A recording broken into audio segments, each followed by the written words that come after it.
focus on what we can control, whether that is within whatever planning rooms you're in or whatever policies that may be changing. How do we control what we can control?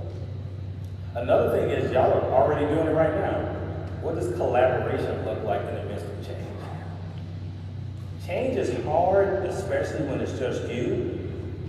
But sometimes being in collaboration, being in connection, having phone calls across the state, hey, how are you handling this? We're expanding this roadway, how are you dealing with it? We're looking at this splash pad, please help us. How are you making those relationships on a daily, weekly, or quarterly basis so you have people from across the state who can answer the call and give you shared wisdom and advice? So my hope and my challenge, so part of what I do, I'm also a speech professor, please make sure that you have conversations before you leave.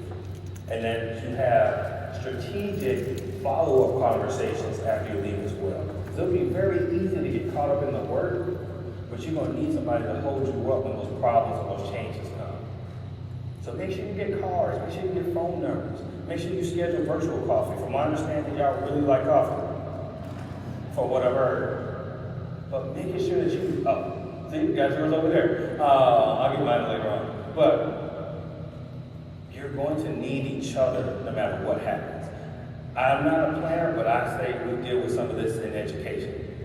A grant may be there one day, it's not there tomorrow. Faculty may shift and change. The interest of our students may change.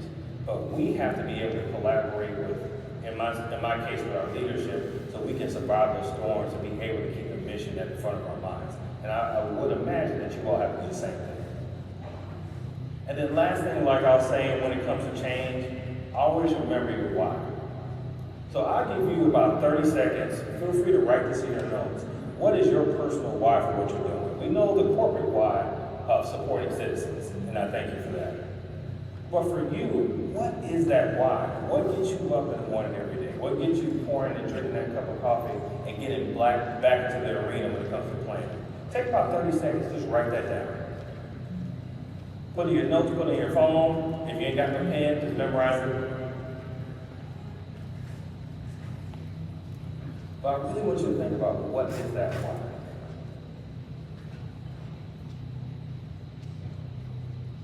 And don't borrow nobody else's why. Don't go on ChatGPT and try to find your why.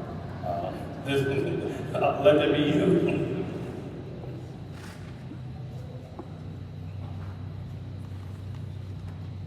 As you write it out, I keep talking. The reason why, a why seems simple, and you probably heard it 1,000 times, but